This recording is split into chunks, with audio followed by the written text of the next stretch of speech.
We're live. Awesome. Hey, everybody. It's great to have you here. We appreciate it, and looking forward to this conversation with Mark. Mark is a novelist, essayist, and theologian who teaches at the Fashion Institute of Technology at the State University of New York. His two most recent books are Might As Well Be Dead, a novel for middle schoolers, and I Feel, Therefore I Am, The Triumph of Woke Subjectivism. I love that title. A cultural analysis for everyone. Mark's essays can be found in the New York Times, Newsday, New York Post, USA Today, Reason Magazine, and many, many other publications. I really, really enjoy reading his stuff. So we're going to just jump right into it there. Hey, Mark, how are you? I'm good, Peter. How are you? I am excellent as usual. So hopefully our conversation won't get taken down like yours was with McWhorter and Lowry, my buddies, our buddies. So before we get started talking about relativism, subjectivism, and all these philosophical matters, why was your video taken down? And in the context of that, tell us what dead naming is, and let's talk about that for a minute. Why the video was taken down, I can only speak to my suspicions. My suspicion is that while we covered critical race theory and we covered the Me Too movement, we also talked about transgenderism. And in the course of the discussion of transgenderism, I just said as a matter of fact that a transgender woman is a man and a transgender man is a woman. I went out of my way, and I think we all went out of our way to say that nothing in the conversation was meant to deny the right of transgendered people to live emotionally fulfilling and intellectually satisfying lives. But you don't alter reality by the perception of yourself as something other than what you are. And again, the Glenn Lowry hosts the webcast. His people petitioned YouTube after it was taken down and asked for an explanation of why it was taken down. And they were not given any sort of specific answer. But the consensus of his team, and I've seen the video a couple of times, it seems to me it was almost certainly the discussion of transgenderism. That's one of the things we can't discuss openly and honestly. And, Kathleen Stock, who's also a founding faculty fellow at the University of Austin, makes that point that I'm going to say this now. I'm like, well, shit, there's that video taken down. So I'm trying to think, how could I say this? How could I say a trans woman is a man without saying it?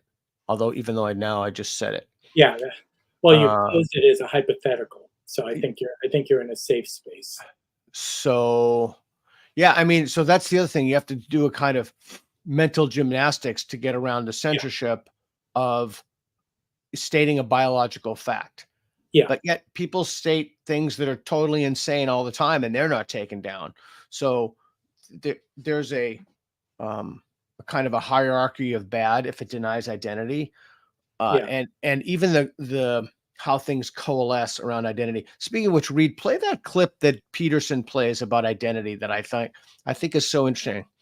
Check this out. Things that really strikes me as odd as a psychologist. There's two things, I suppose, when I look at modern claims about identity. The first is that identity is subjectively defined. I think that is so utterly preposterous. I can't believe that we're even entertaining it as a culture. It's so idiotic.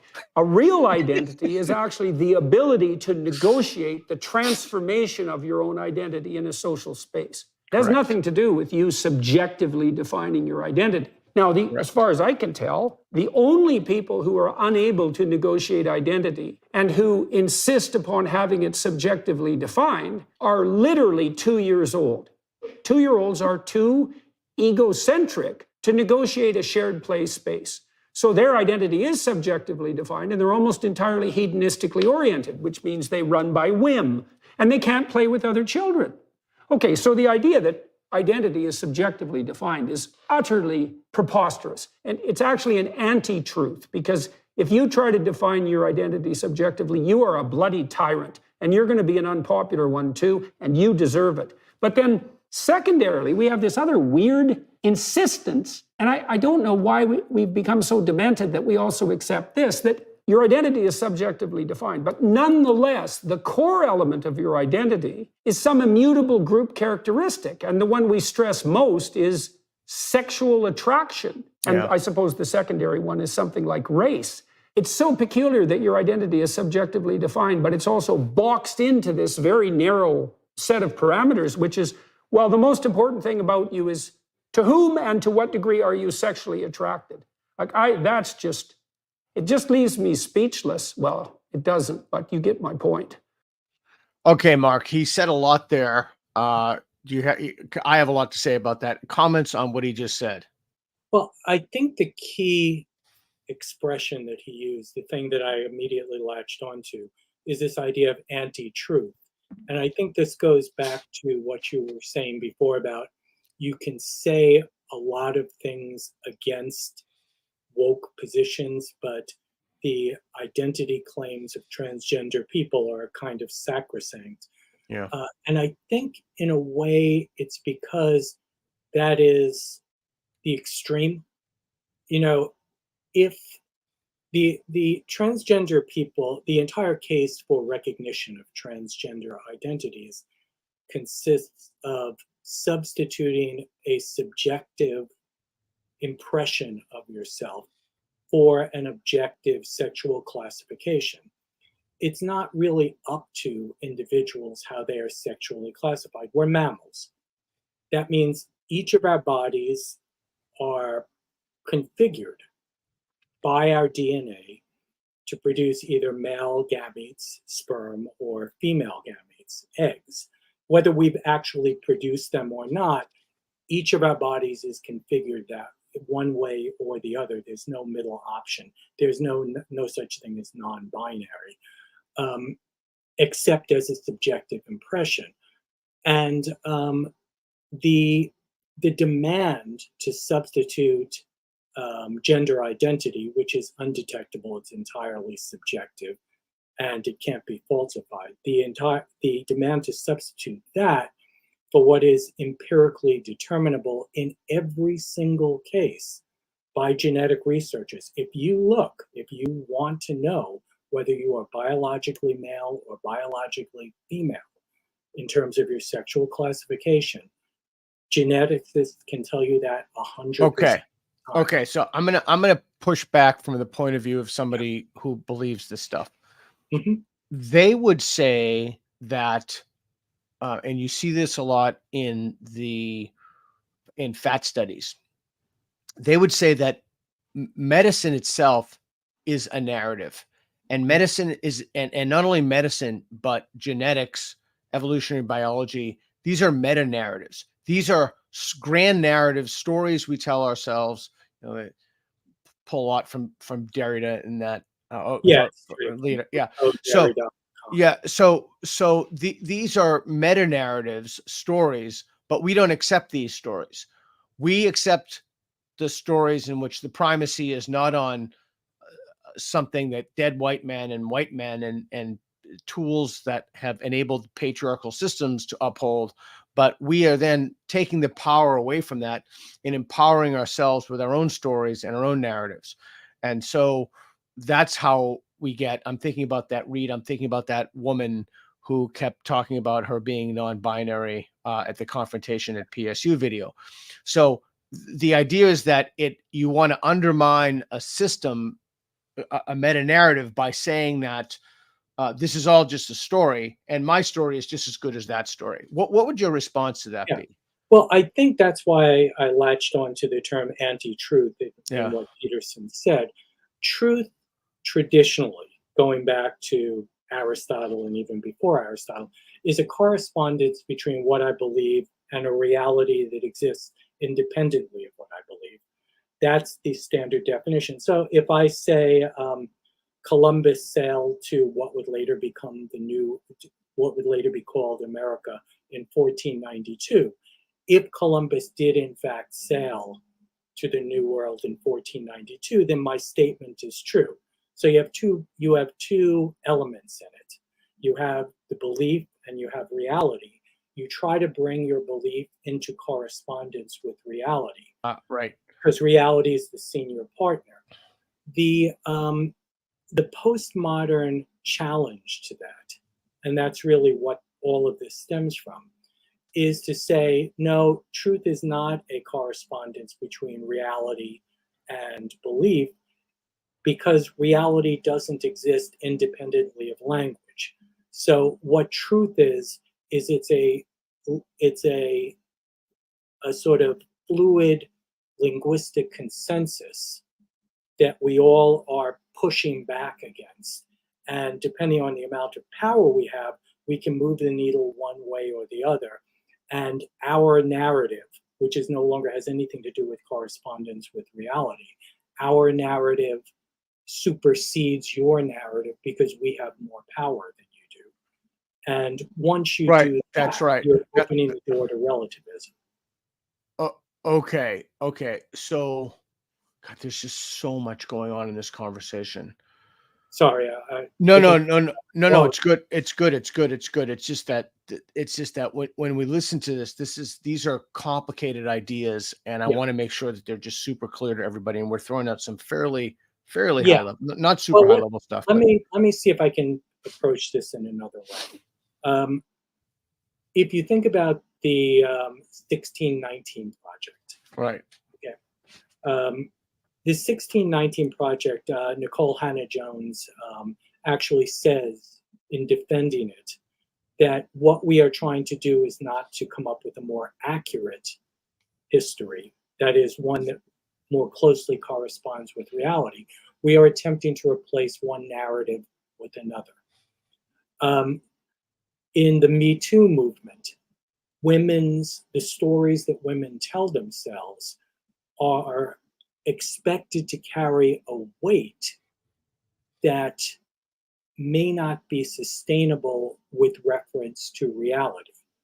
And in the transgender movement, people's identity of themselves, people's gender identity may be belied by their sexual classification, which is, again, determinable in every case. If you start out with the position that my subjective belief about myself, about my history, about the world around me that I observe, about the core of my belief systems, if you believe that all of that is valid by virtue of the fact that I believe it sincerely, correct, there is no real reply to that. And the argument against listening to criticism from that subjectivist point of view is that rational inquiry itself, the attempt to establish whether or not what I believe is in correspondence with reality, is itself a kind of re-victimization of the person who I'm questioning. Perfectly stated. So Reed's going to play a video confrontation at PSU, and I'd like you to comment on this. These are real people. This happened when these social workers came down. They were upset that I was doing street epistemology. Mm-hmm. I put in like my 2 cents as a non-binary person. Cool. I am gender non-conforming. I use they them pronouns. Do you know what that means? I believe so, yes. Are you aware of like the theory of social constructionism? Yes. So I'm a gender studies scholar. Yeah. So I'm much younger than you. These are all, this is all very new. I understand. Like my parents are boomers. They're in their 60s. They've had a really hard time understanding. So I've had to explain this to a lot of people from your generation. So you're aware of social constructionism. You're aware of gender as a social construct. When you say there are only 2 genders, those 2 genders are just social constructs that we made up. From birth, you are assigned a male at birth because you have a penis, I'm assuming. You present as male. Do you identify as male? Are you asking if I identify as male? I identify as male. Because you were assigned a male at birth. Are you cis? I'm sorry, I'm not sure where you're going with this. I'm trying to understand where you're going. The idea of there being only 2 genders is a social construct because we have this idea of being assigned assigned female at birth, assigned male at birth. Now, I'm non-binary. That's something that I have learned about myself over the last 6-7 years. After, as a teenager, I learned about sociology. I learned about gender as a social concept. Pause it, Reed. And I realized that I don't. Yeah, she learned it from a bunch of deranged people in gender studies departments and other at Portland State and other places who are totally awash in the ideology. Okay, what did you think about that? Like gender non-conforming, what did you think? What's your take on that? It's, they're kids. I mean, I don't want to be overly harsh on them. I'm a college professor. I see kids like that. I speak to kids like that all the time.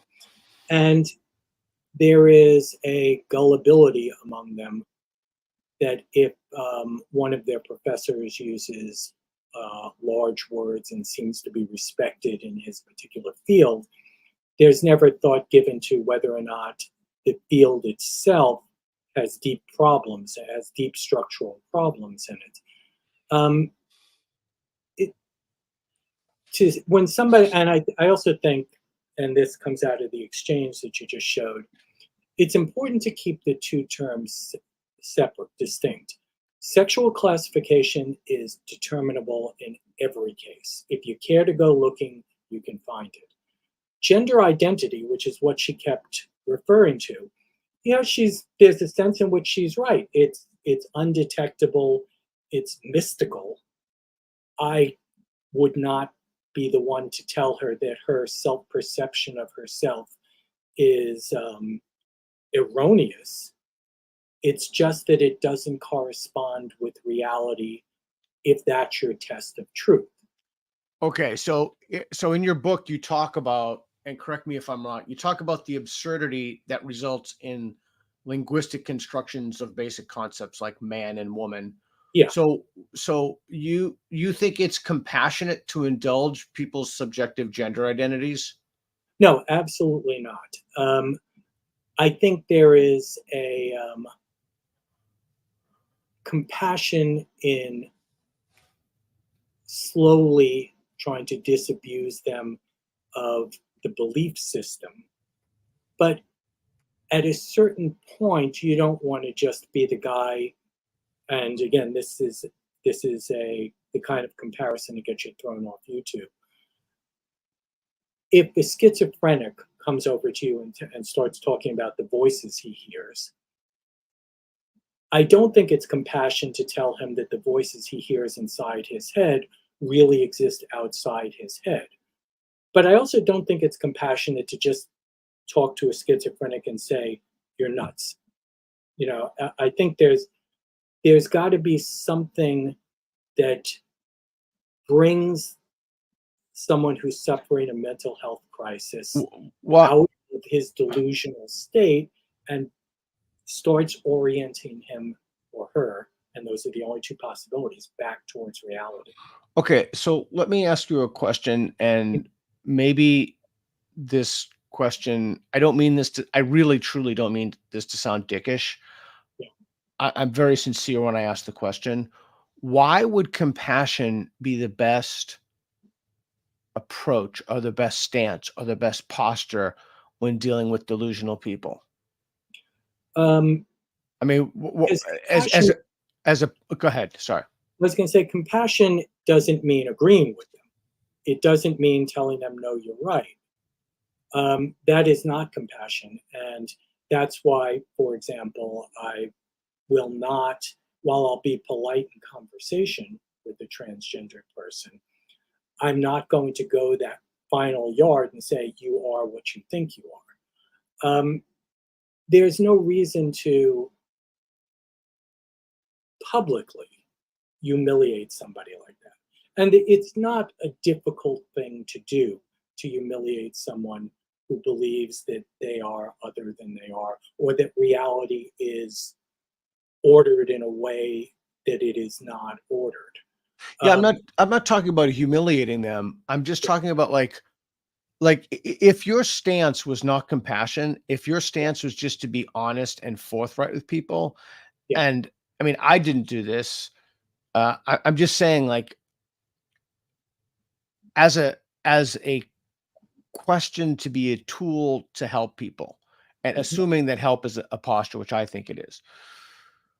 Why not just adopt the stance of being honest and forthright with someone and saying, no, that's actually not correct. There are two sexes, and you're you're basically harboring a delusion. You don't have to be a jerk, but like you can say it in a nice tone.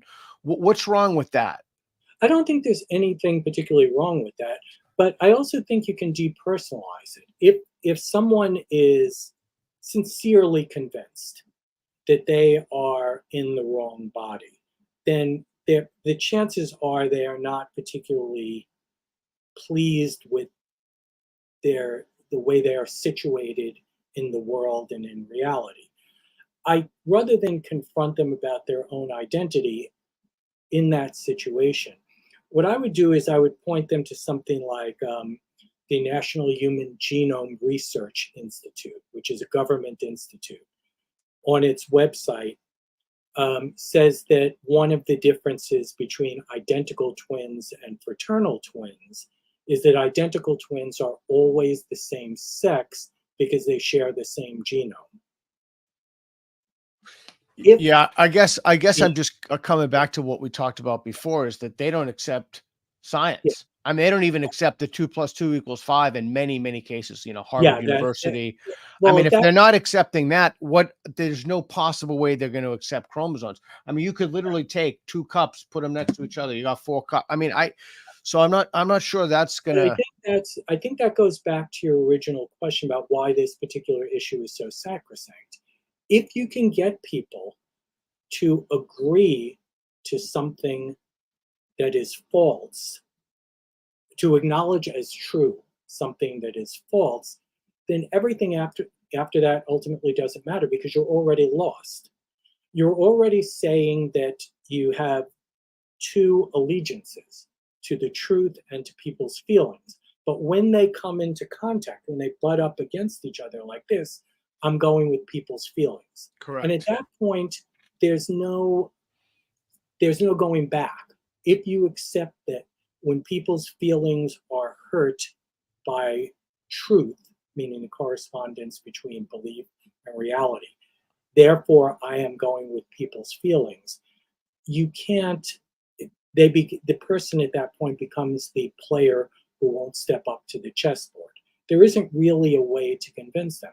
But what I was saying about the thing with identical twins is that the same people who hold this wholly irrational belief about gender identity trumping sexual classification will then turn to expertise on a concept like climate change and say, well, look, this is what science tells us. Okay. Well, the people who at the National Human Genome Research Institute are wearing lab coats too.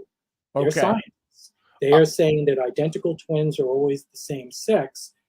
If the claims of transgender people are true, then identical twins are not always the same sex. So somebody's going to have to break it to the guys in the lab coats. Only if you accept the law of non-contradiction. Yes, that's if you don't accept the law of non-contradiction, then you have no problem with transgenderism, because you can run into contradictions and say, well, so what? Okay, so I want to show you an image about a denial of identity claim, and I want you to read this image, please, or I'll read from the image. Okay. Hi everyone, we're going to lock this thread for reasons we hope should be obvious. To be very clear, this is a Reddit thing that I found. Yeah. So they are locking the thread, and to be very clear, again, we hope should be obvious. So that right there, I take that as somewhat. So, then now I'm catching myself. There I go again, because I'm imposing a standard of reason on this, and they don't buy the standard of reason. We're going to talk about subjectivism in a second, which you've written very eloquently about. To be very clear, trans women are women. If you cannot differentiate between biological sex and sociological gender, then that is your own language issue, and we wish you luck with it. I'll tell you a story later about my roommate who's a lesbian, and she's on lesbian dating apps, and so many of the people on lesbian dating apps are men who claim to be women. And that's the other thing, just by the way, that you said. It's not that you're granting primacy to the feelings of others. It's that you're granting you're granting primacy to the claims of people who they're claiming that those claims accurately represent their subjective states. But we'll go on in a second. Denial of identity is a form of bigotry and will not be tolerated, should be tolerated. Talk to me about that. Denial of identity is a form of bigotry, a remarkable statement. Yes. The,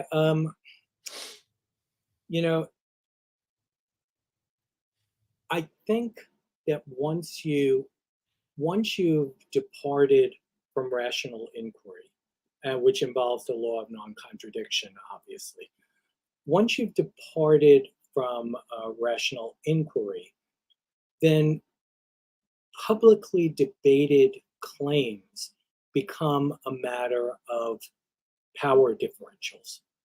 And right now in academia, there is a power differential between people who are committed in one way or another, whether they know it or not, to subjectivism, and people who are committed to a sort of acquiring a more and more objectively true view of reality.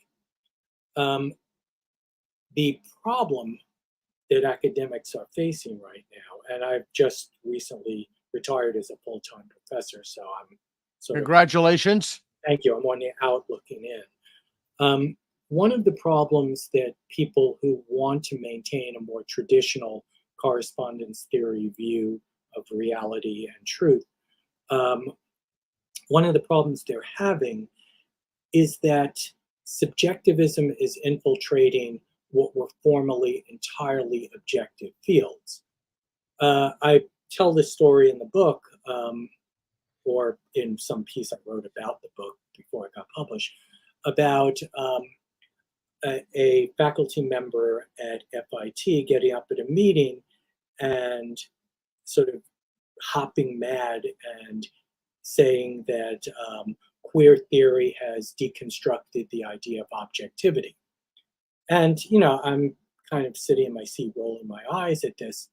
But what's shocking is that the entire math department, the entire science department, the economics department, none of them are blinking an eye at it. And that's because they can see what's coming in their own field, and they can see what's going to get in the way of their career advancement in academia. Right now, that's very profound. Sorry to interrupt, but that's incredibly important what you just said. Yeah. Break that down for people. So you're at this, somebody said, break that down, go nice and slow. So they didn't object to that because what would it mean for their promotion, for their tenure, which is a job for life, for their raises? Like, explain that to people who are not in academia. Well, in academia, you're promoted on the basis of publications, collegiality, which is a big one given the context of this conversation. Collegiality, that is your ability to just be friendly and work with people. And you're teaching. Now, a lot of the, I should say this on their behalf, a lot of the people who are most caught up in postmodern theory, who are academics, are not bad teachers. It's just that they don't, and they're sincere also. I think they are. I think they are bad teachers, but I think they're bad teachers because they don't teach multiple sides of an issue. Yeah, and I think that means you're a bad teacher. But go ahead. Well, they're. Let me rephrase that. Okay. They are effective teachers in the sense that they can hold a class's attention, make the class interested in the subject. But I think many of them simply don't have the intellectual wherewithal to present that other side because they themselves were not exposed to the other side and were not exposed to counter arguments and in some cases ridicule. Yeah, and they do systems. And so Yeah. they can't present that in a classroom. But they're wildly popular with students.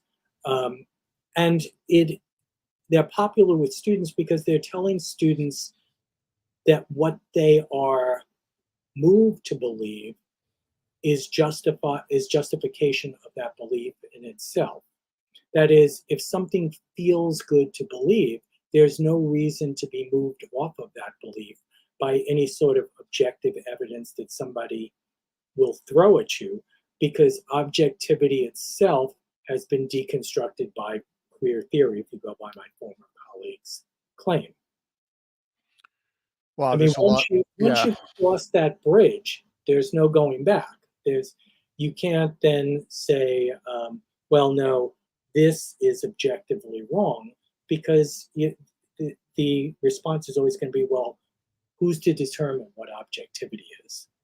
I mean, objectivity is just a word that people who are, I won't say white supremacists, but Eurocentric, people who are Eurocentric have adopted concepts like objectivity in order to hold down the dissenting voices against their hegemony.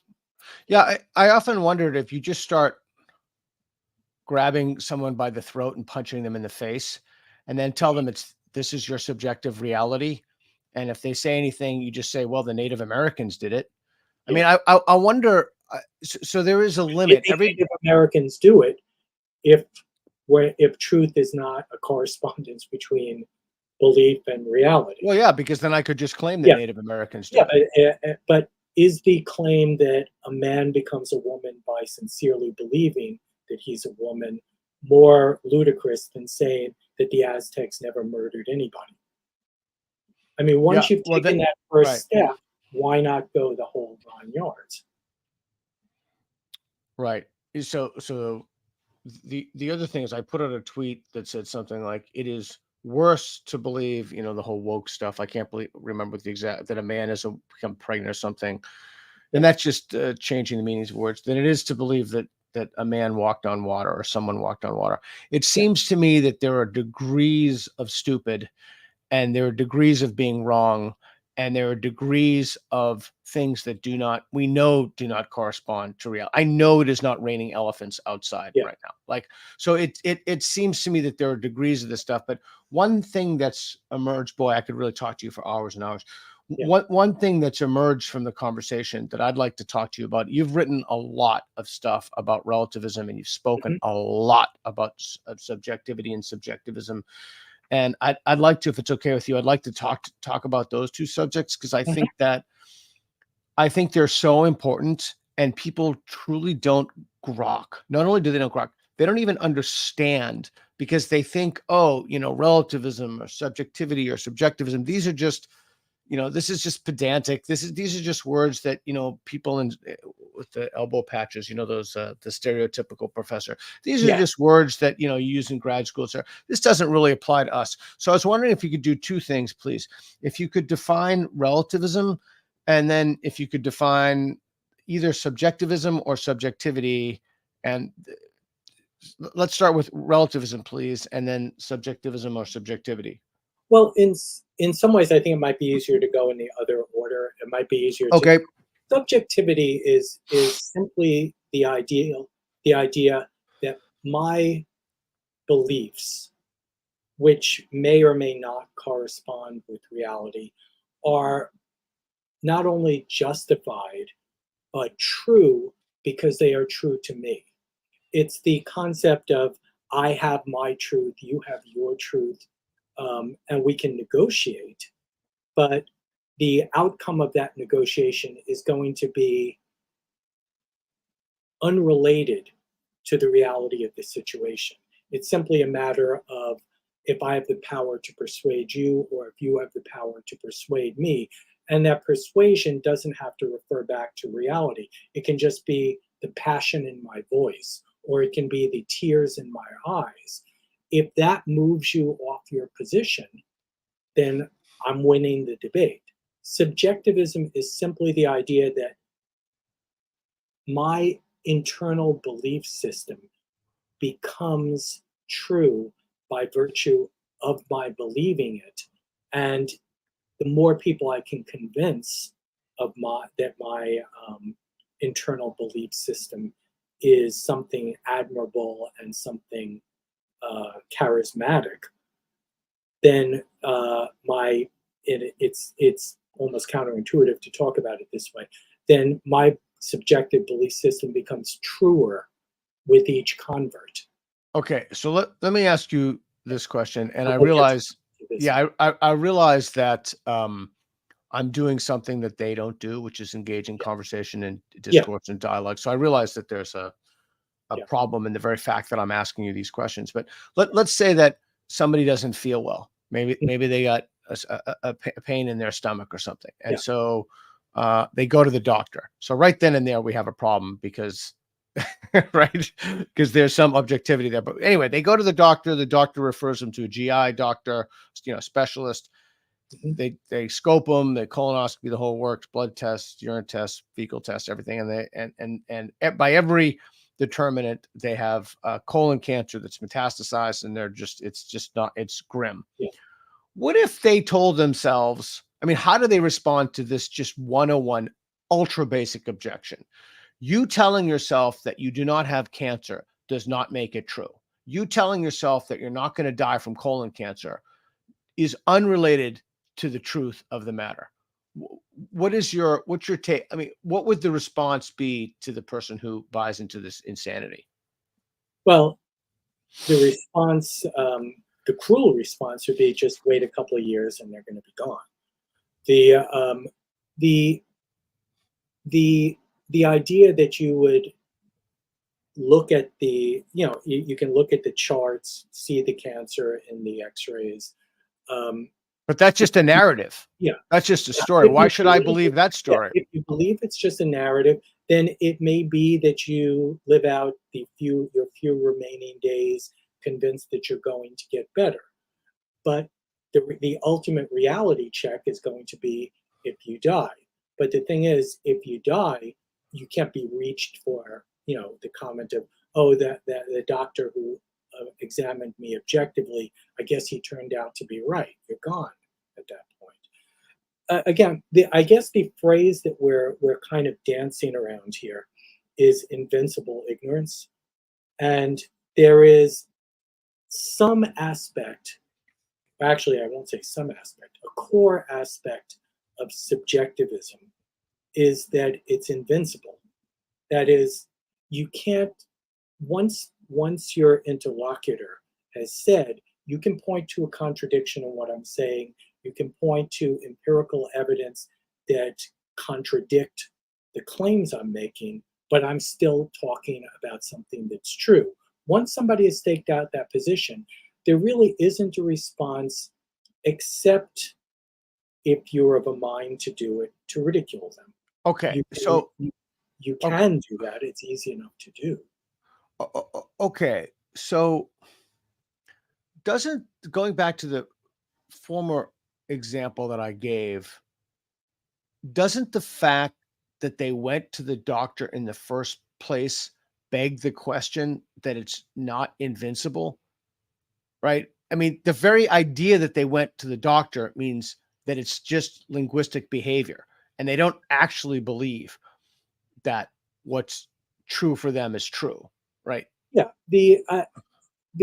there is an element of inconsistency, but again, the expectation of consistency is itself a kind of expectation that you're going to follow the laws of identity, non-contradiction, excluded middle, and causality in your speech and in your reasoning, and that they can kind of slip in and out of it. I've had this conversation many, many times in interviews with people.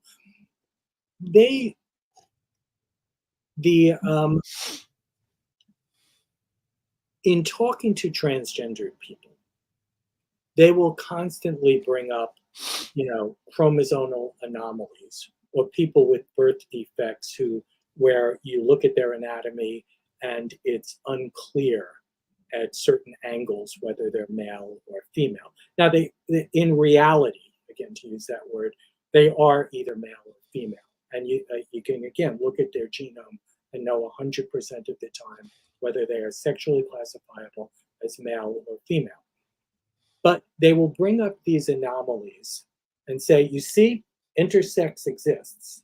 You see, gender identity, people may not be born into the right bodies. They may not be going through the right puberties. If you then come back to them and say, well, okay, let's grant what you're saying, that these chromosomal anomalies or birth defects prove that there are more than two sexes. Let's just pretend for a second, counter reality, Sure. that's the case. Sure. Is that then the test for gender nonconformity? Is that the test for someone who was born into the wrong body? No, they will no. say, no, absolutely not. You cannot have a test. It has to be based on testimony. Right. So, it's sort of like that gives away the game. That what they're saying is all of this stuff we're talking about chromosomes, chromosomal, double X, Y chromosomes, or the occasional birth defects, all of that's a bluff, because it doesn't mean what you want it to mean anyway, because there cannot be an empirical test for gender nonconformity. It must be based on the testimony of the person making the claim. And there's no real way to get at that at that point. You can just say, well, there are things that society will let you do, society won't let you do. Society, from my perspective, should let transgender people who claim to be transgender, present however they want, identify however they want, 100%, live lives in ways they find satisfying. 100%, 1000%. But imposing upon other people the obligation to recognize as true something that's false is a bridge too far. Okay, so Reed, you can't go to. Yeah. Reed, pull up the oppressed slide, please. My writing partner, James Lindsay, wrote this. Authentic revolutions are undertaken in order to liberate men, precisely because men can know themselves to be oppressed and be conscious of the oppressive reality in which they exist. Paulo Freire. Woke belief. I am oppressed, therefore I am. I think there's something incredibly profound about that. Yeah. I am oppressed. And the more oppressed I am, the more unimpeachable my truth is. And again, in reality, there's no such thing as my truth. There's just the truth that we all try to get at. And all truth, and we should be honest about it, all truths are revisable at any given moment, but some truths are so well established that it would take the equivalent of like a Cartesian. You mean all empirical truths? Yeah, all empirical truths. Yeah. We're not talking about a priori truths. Yeah.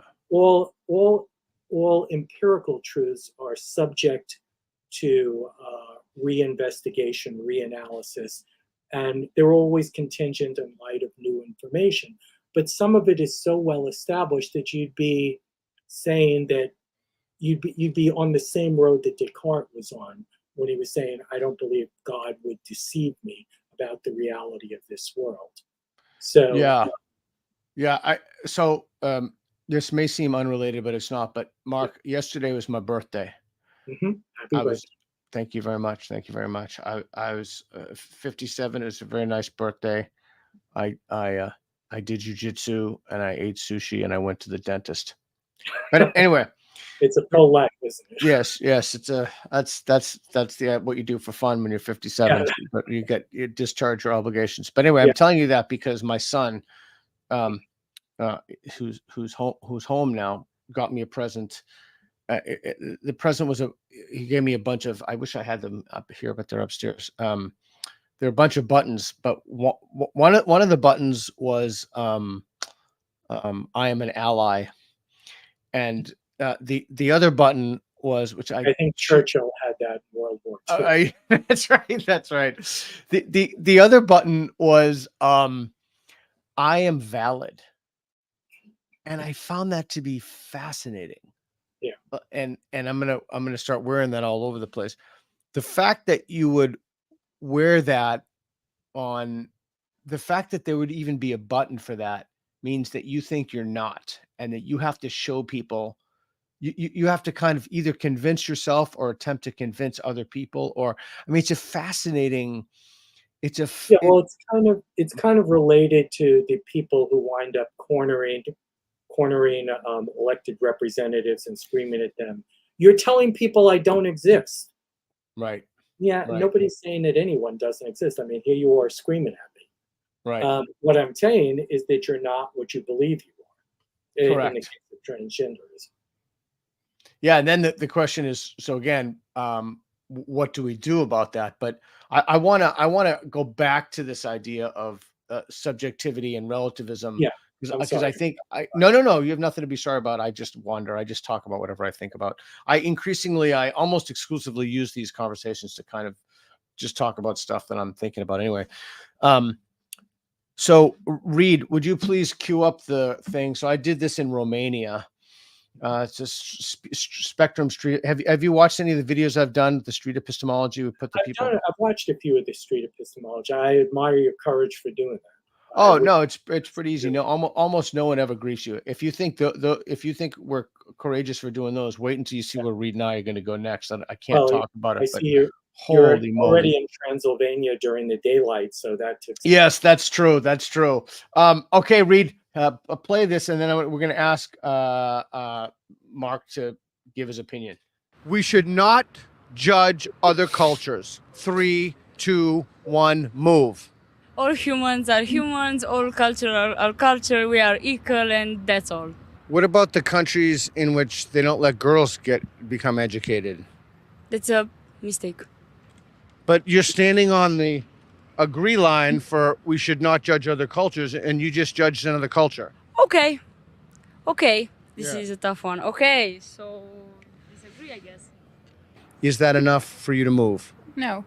I don't know. It's my personal and strict opinion to not judge other cultures. So if I'm not judging them, so that's my opinion, and I don't think someone can influence it. I don't feel like I have enough data so I can safely say that I'm judging this culture. I cannot judge a culture just based on one single sentence, which I'm not even sure if it's true or not. What about putting Jews in ovens?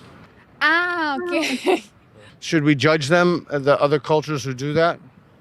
No, because they had their reasons to do that. Okay, so first of all, I will once again ask about more evidence about this, like where did this happen, bro? Nazi Germany. Yes, okay, I understand. What if there's a strong sentiment, if a lot of people feel they don't like minorities, can we make a judgment about that? No, I feel everybody has the right to have an opinion, and it's not something that I could change. I can't change their opinion. Okay, first of all, it's not about a right to have an opinion. You can have any opinion you want, obviously. What did you take of that? Would take that clip? The couple of things there, like the I think it was a woman. They moved from the agree to the disagree. That's quite a move. That's not a small move. And then the idea about not judging cultures who throw Jews in ovens. It's so crazy. I mean, it's just such an insane.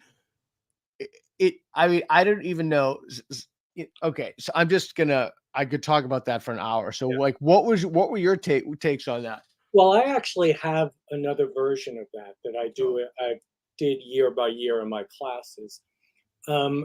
Imagine that you're a photographer and you're working for National Geographic, and pretend it's 50 years ago when occasionally some remote tribe of Aborigines in Australia would be discovered that had no contact with the outer world. So National Geographic hires you to take photographs of this new tribe. So you fly over to Australia And while you're reading down the fact sheet of what's everything that's known about this new tribe, you discover that they're polygamous. You were raised in a monogamous society. So you are sort of preconditioned to think that monogamy is the natural way of things. But this tribe is polygamous. So your job is to go there and take photographs. You do have a gun just to shoot an occasional koala bear if it attacks you. So you pull into this village just as the son of the chief is about to marry 3 women at the same time. 20 years old, 18 years old, 16 years old. It viscerally upsets you to see this. Do you have the right to interfere in that wedding? And I have never had a student in all the years I've been teaching using that example who would interfere with that wedding. Matter of fact, they're happy after that half of the thought experiment because they're in unanimity. They would not interfere with the wedding. And then I'll change it a little bit and say, well, suppose the brides are 18, 16, and 14. And I'll ask them. And you'll get a little wavering, but usually still unanimous. Not our culture, not our business. We don't have the right to interfere. So then I tell them, okay, we're halfway through the thought experiment. You've taken your pictures, brought them back to your editor. Editor is very happy with them. And he says, guess what? While you were in Australia taking pictures of this tribe, another tribe was discovered. And this tribe, you'll be happy to know, is monogamous. So you're not going to have that moral quandary that you had with the other tribe.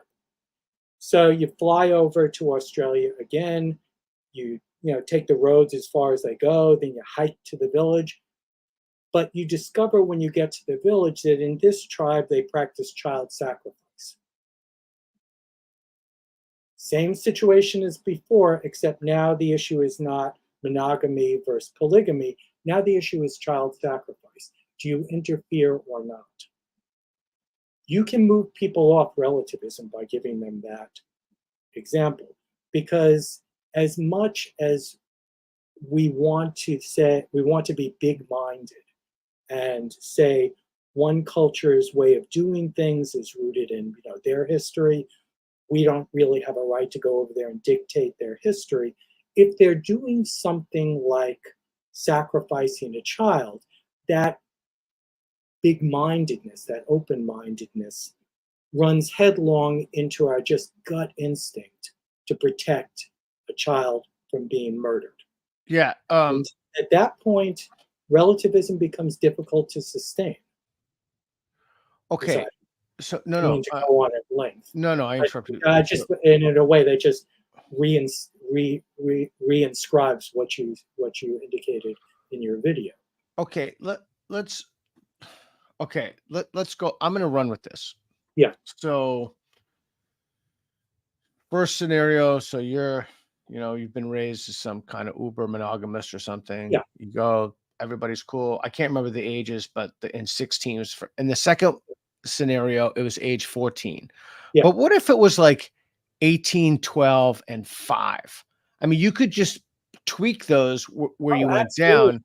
You can make it so objectionable that they will come off relativism. Well, yeah, and I was thinking implicit or maybe even explicit, you'd have to say, and it is expected that the male will have sex with all of his new wives on their wedding night, so that they can't, try to get out of it in their own minds. Well, so the hardcore relativist. Okay, we should take a pause and say there are different types of relativism. There are different flavors of relativism. We could talk about epistemological relativism. Now we're talking about moral relativism. There's all kinds of relativism. But now we're going to talk about moral relativism.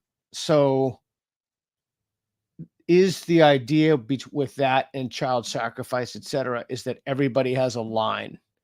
And I'm kind of vaguely reminded of Richard Rorty's Contingency, Irony, and Solidarity. Everybody has a line, and the line is like, if you're harming a child, and not harming a child in terms of like sticking a pin in something, but actual, harming of a child, murdering, etc., you're no longer a relativist. But the hardcore people, and let's just assume, and I know this is a huge assumption, but let's just assume that they're sincere, is when they say, nope, doesn't bother me, cultural relativism, throw anybody in ovens you want. Who are we to judge? We've thrown a lot of people in ovens, or we had slaves, or what have you, which is interesting because now they've come around to see that the moral arc bent towards justice, and they see that's wrong. But then they claim the response to that would be, well, this is just what we think now, and there's nothing intrinsically wrong with it. But okay, so is the claim that if you take these situations and you just jerry rig them a little bit, or you like a marionette, you just kind of change some of the variables, that you can change them in such a way that people will no longer be more relativists? Okay. But I'm sure you've had people, when you did that experiment, you must have had at least 15% of the class say, nope, that's just what they do. Yeah, you will get people holding out. But again, you can then, what I've found with the holdouts when I've given that thought experiment to classes is that you can then bring it home by hitting on one of the issues that they have been raised to believe are sacrosanct. So then, would you have sided with the South in the Civil War? Would you have said that the North had no right to seek even to end slavery in the South, because the North had their culture, the South had their culture, and there's no way of judging between them? Would you say that the United States before the Civil War was no more or less moral than it was after slavery was abolished? And because you have these sort of totemic beliefs that occupy the left as well as the right, you can sometimes get people to agree to let things go in a thought experiment. But when you bring up something like slavery, which they've been conditioned to hate, rightfully so, every moment of their thinking lives, then it's rare that you will get somebody to say, no, the South was right, the North should have left them alone. And it's the guy in your video who was agonizing over I support the right of other cultures to do things differently. Right. How do I know I'm getting all the information on Nazi Germany? He's painting himself into a corner, but ultimately he's going to run out of paint. It's just, there's a limit to how far you can push somebody. And again, you have to sort of bracket this entire conversation with the realization that there is a trump card to be played on the other side, and that is, you are attempting to impose things like reason on me. You are attempting to do rational inquiry into my beliefs. You are not letting me be who I am, believe what I want to believe, hold to my truths. You are oppressing me. And there's no real comeback from the realist side to that argument. You can just say, well, here are the consequences that you're going to have to live with. But I don't know that gets to the intellectual part. Do the woke make relativistic claims? And if so, what are those? The woke make relativistic claims except on stuff they really care about. It's a basic inconsistency. The correct comeback, which I didn't think of at the time, to my former colleague jumping up and down and saying queer theory has deconstructed objectivity, is to say, well, would you then say, if enough of us agreed that climate change wasn't real, it wouldn't be real, or it would cease to be real? I mean, are we really going by majority here? Are we going by power relations? If enough powerful people agreed that climate change wasn't real, would climate change no longer be a problem? But again, that line of argument only works if you're bought into, rational inquiry as the Correct. determinist of truth. Correct. And that is unbelievably profound what you just said. And I want to repeat, could you repeat it? It's just so important. It only works if you've already bought into the system. Yeah, you can't critique a position that stakes out its tenets in defiance of reason. There's no logical critique of that. The most you can do is say you're contradicting yourself by believing there's an absolute truth here and that all other truth must be relative or subjective, but that critique is itself a rational critique. If rational inquiry is not decisive in intellectual debates, if that's your foundational belief, there's no getting at anything that you believe subsequent to that. Right. That's why, as I keep posting on Twitter, every time I see a woke person make some deranged claim and somebody provides evidence of why the claim is deranged, they think it's a gotcha. It's not a gotcha. It's only a gotcha if you accept the rules of evidence and reason and evidence. It's not a gotcha at all. Yeah. But you see how we've been mostly discussing transgenderism here, but it plays out in something like the Kavanaugh hearings. Oh, yeah.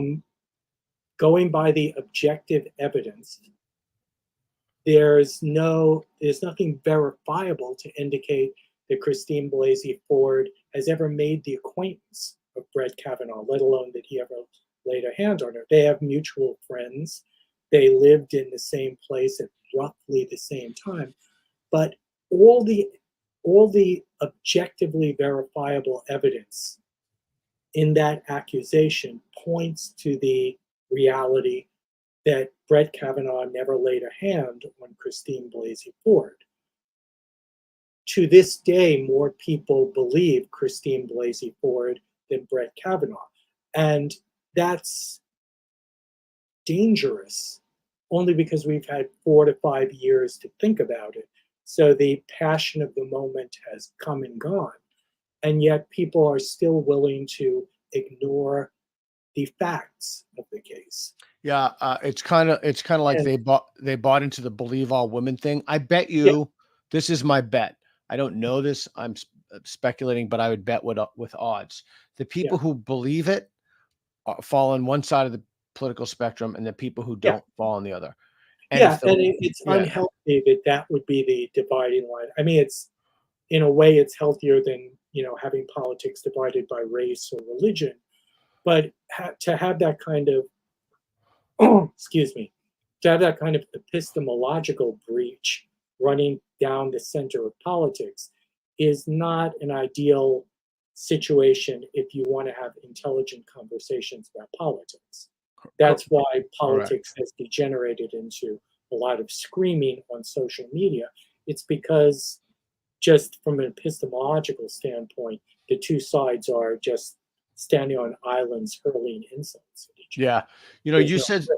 You said something before that I wanted to ask you about.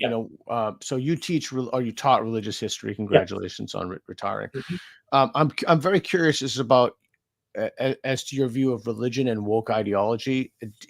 Our mutual friend John McWhorter has a book on this. I've published about this with James Lindsay in 2014, etc. Do you think religion and woke ideology is similar, or are they at odds, or do they occupy the same ends of types of an axis, or like what's your broad take on that? Well, I think woke ideology, I completely agree with John McWhorter that woke ideology is absolutely a religion in that it has a set of basic tenets. Most of the important ones, most of the critical ones from an intellectual standpoint come from postmodernism, which sort of escaped academia, got into the cultural groundwater, and now the terminology is flung around in ways that even Derrida wouldn't recognize. Although Derrida would say it's not important that I recognize it, it's just what people do. But the religion element, the religious metaphor, you can almost take it too far, because a lot of the European Enlightenment is actuated by articles of faith. So, for example, Genesis 1:26-27 says God created man and woman in his own image. In his own image, he created them. Out of that idea, you get the European Enlightenment with other things obviously added to it. You get the European Enlightenment concept of individual human rights, that each person should be should never be a means to an end, that persons have individual worth, that natural rights in each of us, they don't come from government, they come from some sort of higher power. And Jefferson's preamble to the Declaration, Jefferson himself had to be sort of dragged kicking and screaming to the idea of including the phrase "the Creator" in the preamble to the Declaration. But he did it because he realized there's no way to make a case, an anti-relativistic case, unless there's some sort of gold standard for morality to which you can refer. So if he wants to make the case that I'm going to break the laws of England and break away from England and declare the independence of my nation from England, I know I have to do that by breaking English law. The only way you can make that case is to say that there is a higher law to which all subsequent laws have to correspond or at least gravitate towards. Right. And once you come free of that higher law, then the people who are subject to the lesser law have a right to revolt and to set up a new society. That was Jefferson's case. I think that out of that kind of religion which actuated the Enlightenment, you get liberal democracy. Yeah. So I think that that kind of, it's almost the necessary. I wrote a piece for National Review. I read that, yeah. Decades ago about the necessary religion being the religion of individual human rights, socio-religious tolerance, and I'm losing the third one just because it's late and I've been talking a lot. Yeah, sorry, I won't keep you much longer. Okay. I apologize. We're already 9 minutes over, but I want to just run by one more thing, if that's okay. If you have a couple more minutes. Yeah, I'm not. Okay, so you did a thought experiment about moral absolutes, and I will tell you, in full disclosure, I am a huge Star Trek fan. That's the Prime Directive. Yeah, Captain Kirk's the Prime. But I stopped watching the show. We could talk about Star Trek all day, but that's not what I want from you. On markgoldblatt.com, you talk about your thought experiments with Prime Directive. I was wondering if you could, first, are you a Star Trek fan? And second, if you could tell us about the thought experiment. I watched I did watch the original series. I haven't watched any of the subsequent series. And the thought experiment really came out of me thinking about Star Trek's Prime Directive, about about more advanced cultures not interfering with less advanced cultures. Would James T. Kirk be okay with watching a child sacrifice? A great man, Mark. Yeah. A great man. Please continue. With us. Would he be okay with watching a child sacrificed because of the Prime Directive? As a matter of fact, that famous episode, the City on the Edge of Forever, is that the name of it? Written by Harlan Ellison. Yeah, that's the. Do you interfere with history to get a better outcome, or do you just let the thing happen? And he has to let the thing happen, even though it's going to cost him his love interest. It's really nagging at me that I can't remember that third thing. Individual human rights, rational inquiry, and socio-religious tolerance. Okay. Sorry about that. I was just going to bug me after we got off. No. That's fine, because I could just go down the Star Trek rabbit hole. Yeah, I like Star Trek. There was a great episode. There's a great episode about that. one of my favorite episodes, Who Watches the Watchers. I think it was season Yeah. 3, but I'm not sure when that. Oh, you didn't watch The Next Generation, but Yeah. yeah. So it's okay. It doesn't matter. Half the people are gonna tune out, and other half the people will be like, "Oh my God, this is the greatest thing ever." Yeah. So so Yeah, I that think that we that's get a couple of okay boomer things in the comments. yeah. Well, fuck, Yeah. I don't read any of the like I Yeah. almost never. I'm just over it. I read the YouTube comments on my videos only because I think Yes. it's interesting and it keeps me in check. And by and large, the people who watch the channel are just super engaged and they're just very thoughtful. They tend to be very smart and very thoughtful. I'm not saying that to stroke anybody's ego. I'm just saying that's a fact. So the comments are kind of a higher level. Mhm. Okay, cool. So finally, so you also write novels and some for young people, and I have Yes. a book for young people that I'm working on now, but it's taken a pause. So your latest novel for teenagers is called Might As Well Be Dead. Yeah. Yep. And one of the Yeah. usually If one I of the was clever, I'd have books to wave around at the camera, but I don't. okay, no, that you're good. You're good. Might As Well Be Dead. One of the reviews of the book says that the story explores, quote, the extremes to which one may go to avoid feeling what one is not ready to face, unquote. That's great, by the way. Do you incorporate the value of reality and objectivity into your storytelling for young people? Yeah, I That's the did. final question. Might As Well Be Dead is really it's a book about two things.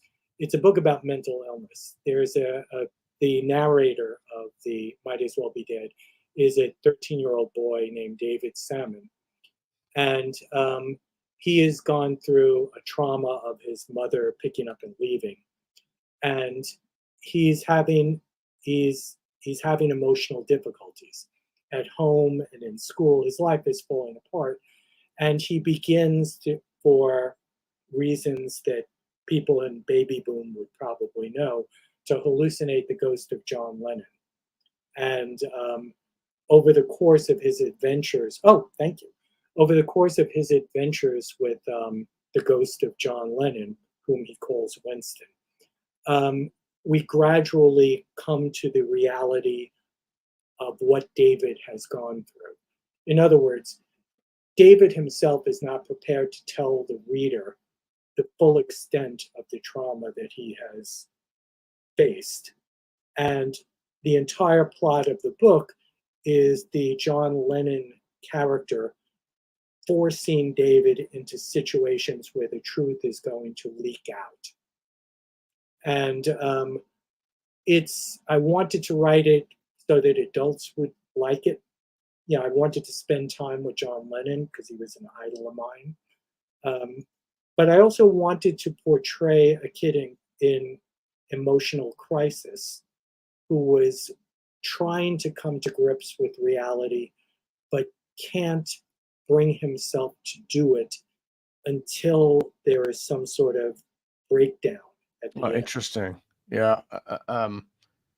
Interesting. I I mean, think the Lennon character forces him into a confrontation where the truth is revealed. yeah, it seems to almost be a story for the age, a story for the days. Yeah. Okay, we're over time, but I just want to say a couple more things. Mhm. I would like to have you back on at some point to Sure. talk about Reed and I are gonna we're going to do some filming, so we'll be gone for quite a while. But if it's okay with you, I'd like to do a really deep dive on epistemological relativism because Yeah. I just find it so truly so interesting, and the stances that people have adopted are just so insane to me. They're totally preposterous. So at some point, if you're free, I just love I'd love to Yeah, do a we deep, can go deep dive. back to Protagoras if you want. Yeah, well, that's what I was thinking. Maybe we'll do some we can talk about it. Okay, so thank you for your time. But where can people find you online? In the woods right now. Oh, good for you, man. I'll still be teaching. You can find me at markgoldblatt.com. You can find me on Twitter at markgoldblatt. I don't use Twitter as much as I use Facebook. Facebook, just search for me, friend me if you want. I'm also about to start a Substack. But Good. Substack is going to be mostly pure philosophy. It's going to be theology and ethics, and we may even talk about transhumanism a little bit. Okay, well, that's fantastic, and I just want to say on our part, we also have a Substack. Let me know when it's out, and so if you like these video series that we're doing, which Reed and I are live streaming more, if you could like and subscribe, we'd appreciate that. You can also do Boghossian.substack.com, Boghosin, and you can make a direct donation to NPA. It's tax deductible. It's 501c3, and that's what funds everything we do. It's funds, and we're not flying first class. We're going coach. I'm staying in people's homes. We're doing this truly on the cheap. Everything is per diem, federal per diem. So if you like this and want to support your work, we appreciate it, and we appreciate having you on, Mark, and It is my pleasure, Peter. making some of these issues clear, because I think they're just so important, particularly for young people as they try to navigate the currents of modern society. So thanks, Mark. Okay, thank you. All right. Stay on for a minute while Reed's going to cut us off. Sure.